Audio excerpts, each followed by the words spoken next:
again, good afternoon guys. So, mabuti ka po. So, pwede ba kasi pwede muna kayo mag-inhale, exhale. Again, inhale. Exhale. So, anong na-feel nyo na nauto ko kayo? Siya. So, we were talking about, so I will discuss the Trica Malaysia infants. So, introduction. So, wala nang palilili pa, wala nang intro-intro.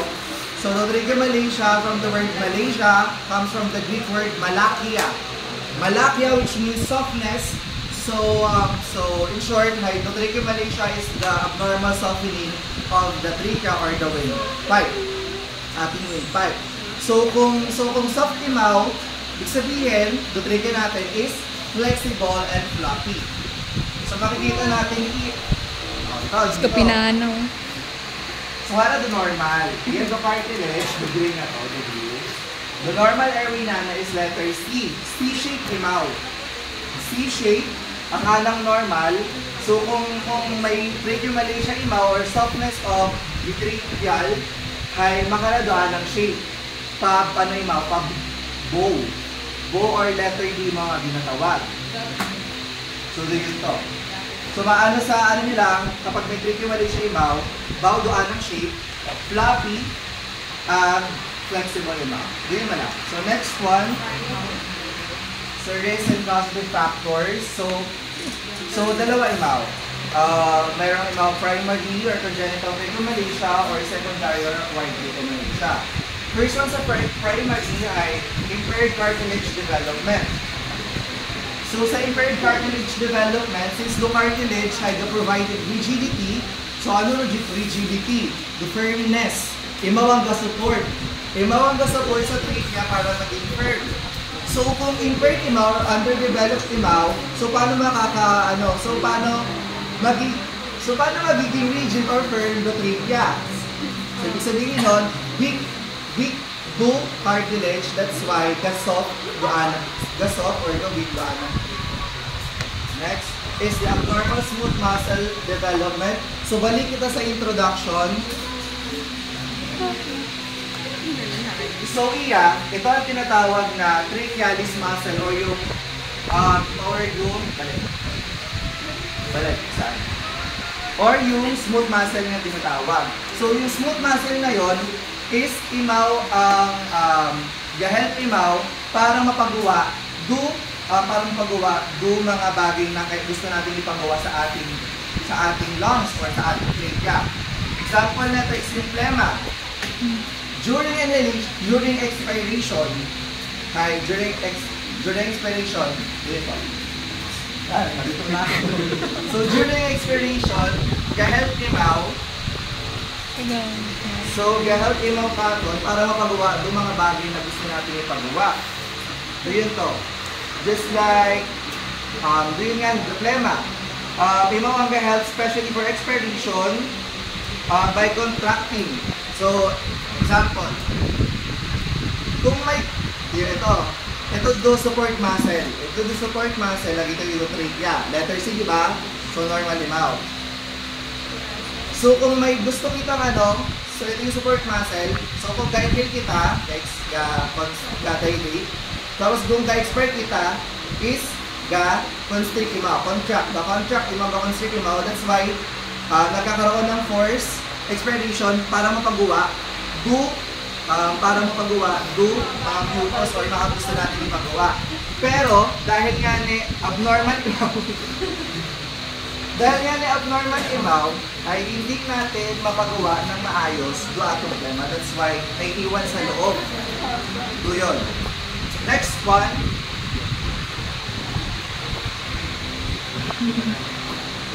Next one na is do mga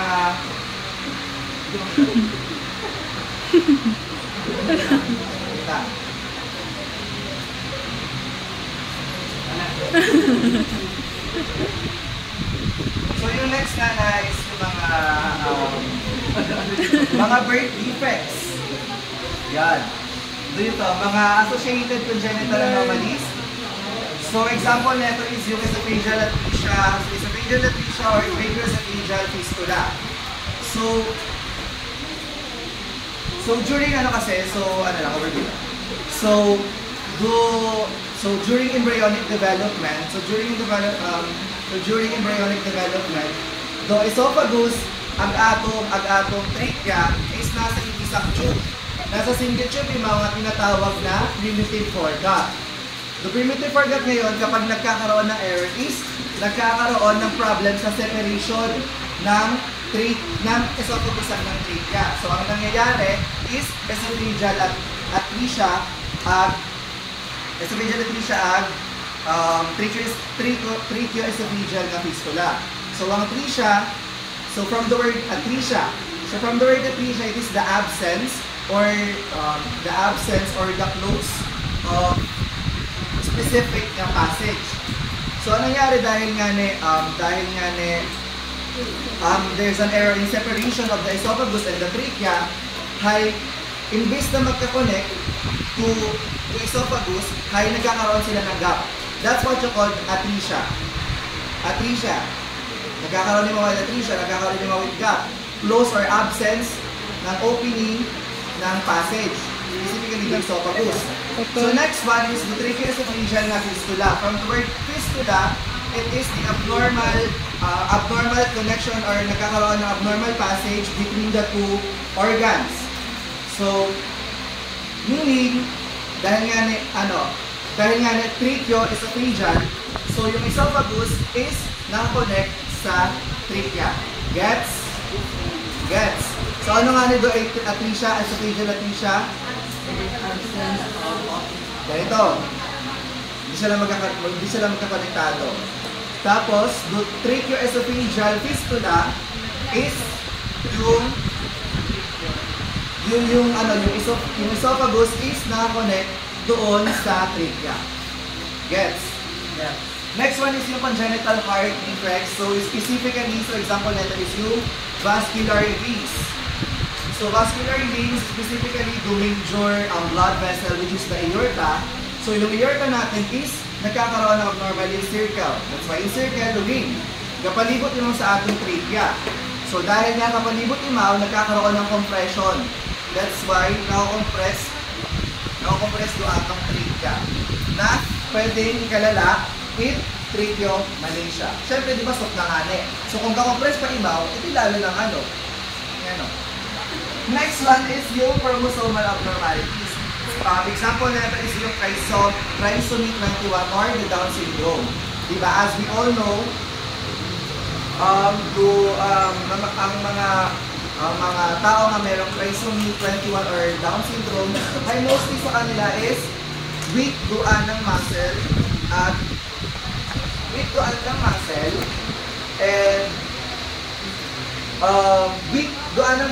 soft duan ng tissue, specifically duan ng windpipe. So doon nga so kung weak duan ng windpipe, it can make more susceptible sa para mag-collapse. So next one is yung secondary aortic So nakukuha natin from prolonged endocrinial inflammation, so surgical referral sa facial atresia or EF, external compression, and chronic respiratory infection. So dito malangay, masyado man ang mouth. More on irritation. So pag nagkakaroon ng irritation, ay ka-inflame yung mouth. Nga pwede ikalala in tracheomalacia. So next one is pathophysiology.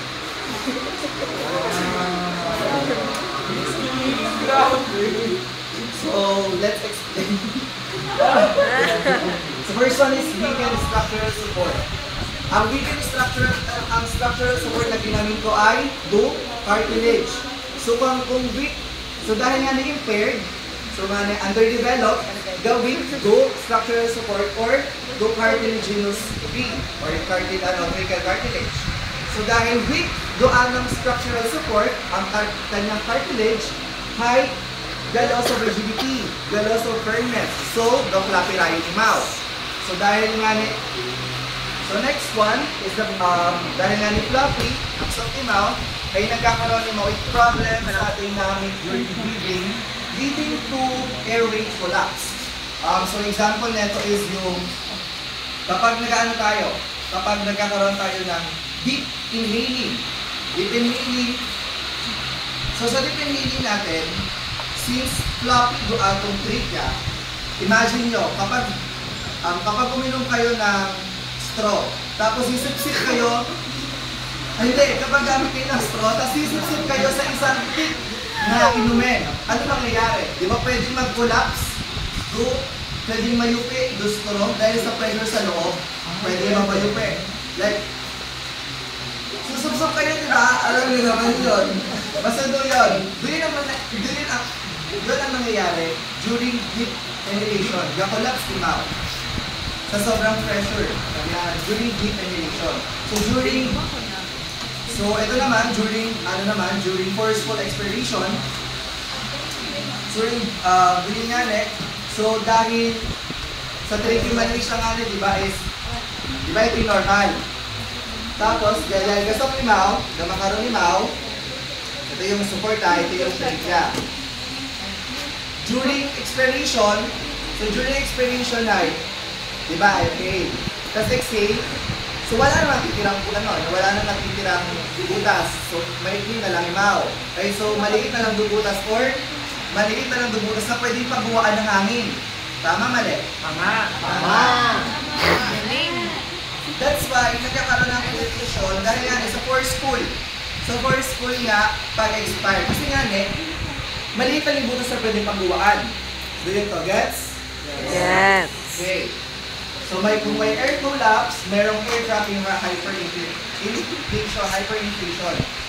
So dahil nga gasulod do, hangin at hindi kagawa, natatrap yung hangin sa loob ng ating lungs. So kung ganon, is natatrap do hangin. So kung natatrap do hangin. So dahil nga natatrap do hangin, nagkakaroon ng hyperinflation do atong lungs. Imagine sa balloon. Sa balloon. Pasok ka lang ng pasok ng hangin. Tapos, kirima lang ang ginapagawa na hangin. Tapos, pasok ka lang ng pasok ng hangin. Sa tingin nyo, ano mangyayari sa balloon? Mag-inflate. Ga-inflate mo, ga-inflate. Yun to.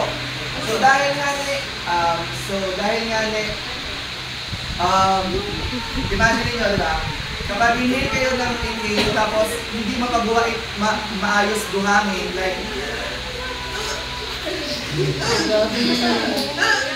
hindi maayos. So parang naghahabol ka ng hininga. That's why mayroon increased burn of breathing dahil naghahabol ka ng oxygen. Execution. Yes?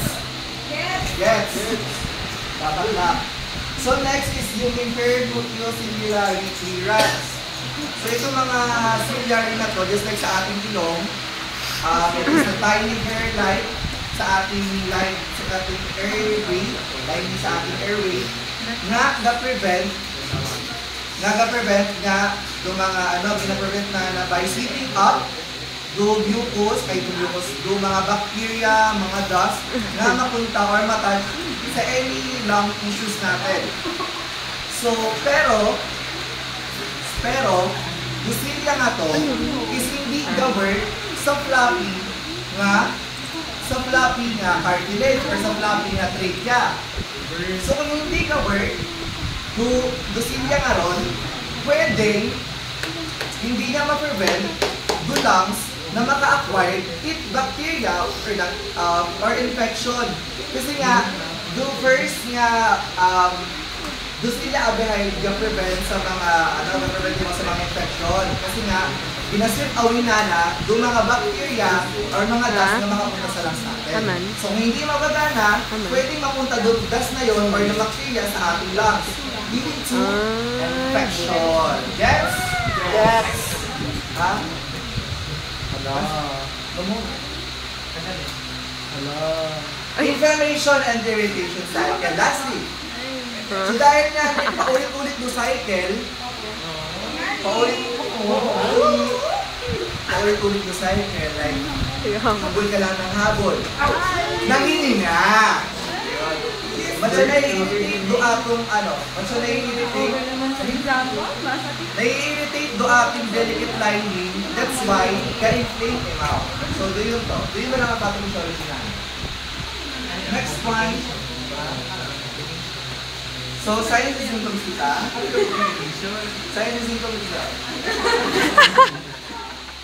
Hindi pa lang, signs and symptoms ay breathing noises that may change with positioning during sleeping. So, breathing problems. Kamu nga, babasa. Again, sa signs and symptoms. Iga. 1, 2, 3, go! Breathing noises that may change with position as you breathe. Next. Breathing problems that get worse with coughing, crying, fever. Next. High-pitched sounds when breathing, coughing, or snoring. Next. Rattling or noisy breaths. Next. Chronic chest congestion and frequent lung infections such as bronchitis or pneumonia. And next. Apnea or silent breathing. So sa tingin niyo, ano nagkakaroon ng cyanosis? Kasi, well, O, next. Mga sa tingin niyo, ano sa kaninang hinambal ko ang akong bakit? Kajoking during feeding. Kasi flexible lang siya. Next one. And then lastly,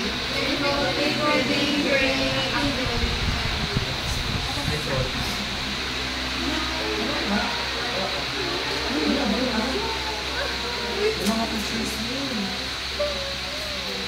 Okay, next. Saan ang diagnostic testing data? So, first one is yung laryngoscopy that provides the most reliable diagnosis.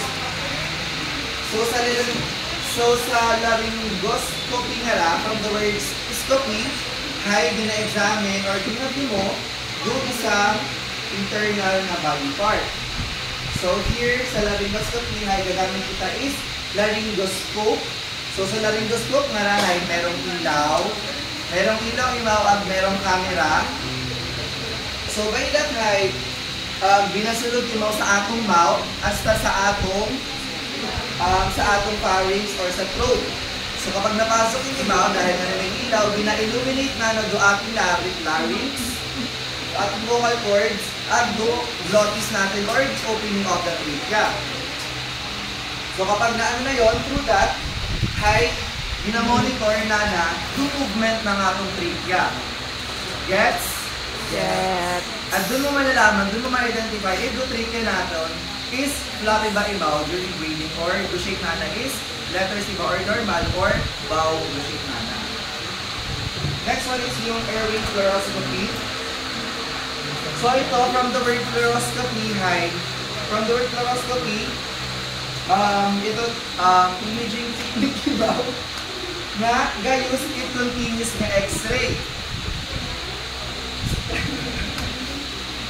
Continuous na x-ray para makakreate it mga moving images inside the body. So, imagine niyo nanonood kayo ng movie nga x-ray. Do yun po? X-ray. Ha? X-ray? Kada movements sa x-ray natin is nakikita mo. Wow. Next one is barium swallow. So, matcha, matcha fluoroscopy manimaw nga live. Tapos, gagamit mo it barium nga solution. Kasi, naman barium solution na ginagamit. Kasi, ga-absorb mo it, parang matcha radiation na to, lumalabas siya sa x-ray na white. Kaya makikita mo dudaloy ng barium solution kapag nasa na natin. So, yun to. So, paano natin malalaman, paano matadiagnose kung merong tracheostomy to patient. Diba, hambal ko kanina, tracheoesophageal fistula, then yung gusto pag-busay na-connect sa ating trachea. So, kung barium na yun is madiretso sa atong trachea, ay ma-identify mo nga merong PEF or tracheoesophageal fistula. And as we all know, nasabi ko kanina na yung PEF ngayon or tracheoesophageal fistula can coexist with tracheomalacia. So next one is yung bronchoscopy. Again, scooping na naman, viewing and examining the bronchia. So, before kita gaad ka sa may bronchia, ay gaad ka na kita sa may trachea. So, pag nakita doon shape, so if makita doon, makita na yung trachea natin is iba yung shape or abnormal the shape, which is the bow shape, ay pwede ma-identify or ma-diagnose nga merong tracheomalacia to patient. Next one is CT scan. Mag-isay malangin mo sa airway fluoroscopy na ron. Lung function test. Sa lung function test nga ron ay specifically sa infants ay tinatawag na IPFP or Infant Pulmonary Function Test. So, sa test nga ron ay actually ay it might show na may tracheomalacia doon infant, pero hindi gatao totally diagnosis na merong tracheomalacia doon patient. Might show ka na. Here's why.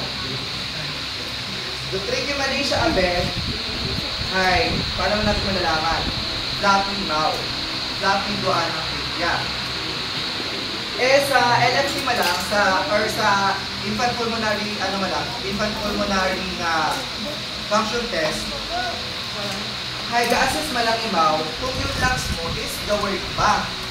And kung the work ba din, kung ano ba ang airflow, or kung ano ba ang gas exchange. So, hindi niya malalaman kung flappy ba, kung flappy, duan ang trachea. Gets? Yes! Next one is earthopexy. Sa medical surgical management, medication, antibiotics, sa bacterial infection. So, bronchodilators to relax muscle, dental UV, corticosteroid to reduce inflammation, and mucolytics to thin out mucus. So, dito sa surgery, next ito sa surgery is earthopexy. So, from the word pexy is fixation. So, aorta. So, ka man ginafix do aorta. Ang ko kanina sa vascular ring. The aorta is galibot. Aortic ring ay galibot sa atong trachea. So dahil doon, ay ga-under mo sa surgery which is aortopexy. So, paano ginagawa doon aortopexy? Imagine ko yung sternum.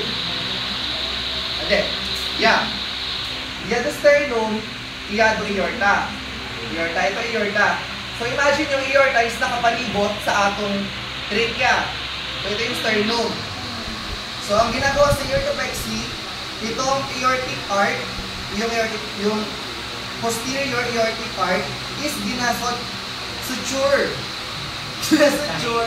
ginatahe sa sternum. The anterior part is ng aortic arch is ginatahe ito sa may posterior part atong sternum para maluwag pag trachea. Next one is do stenting. So ito imaw sa procedure nga is hollow tube imaw na tinatawag na stent. Usually made of silicone or metal nga gina-insert sa atong trachea para magsilbing structural support, para maging open, para makip na open do atong airway. Ito. Next one is ang tracheopexy. So pexioman. So pexioman is fixation. So kung sa earpexy is ginafix mo do aorta, do aorta is suture sa sternum. Ang sa tracheopexy naman is do trachea ang ginasuture sa sternum. Gets? So sa nursing management, gabasa mo lang. Yes. So yun. Sa nursing management, sa early management, so it consists, under neto ay, gaan mo lang imaw, a frequent assessment of respiratory rate, effort, and breath sounds, do continuous pulse oximeter monitoring, sa proper positioning nana, performing resuscitation or orotracheal, functioning as needed, yun to. So, administering humidified oxygen as ordered, and providing it to tracheostomy if tracheostomy is success. So, next one naman is respiratory assessment. Nga gina-monitor mo the signs of respiratory distress. So, merong mga tachypnea, case of flaring, grunting, or cyanosis. Gina-assess mo man duka, characteristics, and sputum production. Gina-monitor mo man the signs and symptoms of respiratory infection. So next one is the nutritional support.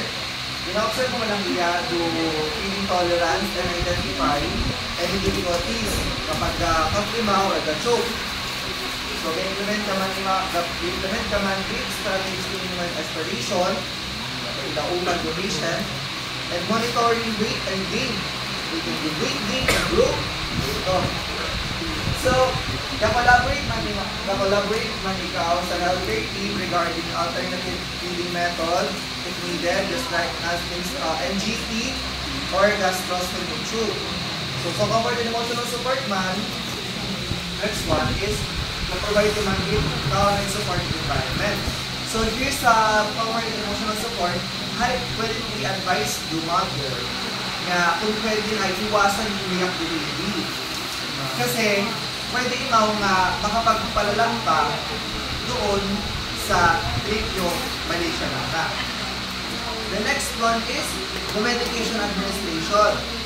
Ganyan sa medication as ordered. Mga bronchodilators, antibiotics, and monitoring for medication effectiveness and side effects. Then lastly, do teachings. Health teachings. For recognition of signs and symptoms of respiratory distress, proper positioning natin, the feeding techniques, suctioning techniques, medication administration, environmental control, infection prevention, home monitoring, follow-up appointments, emergency plan, and support sources. Ito yun wala.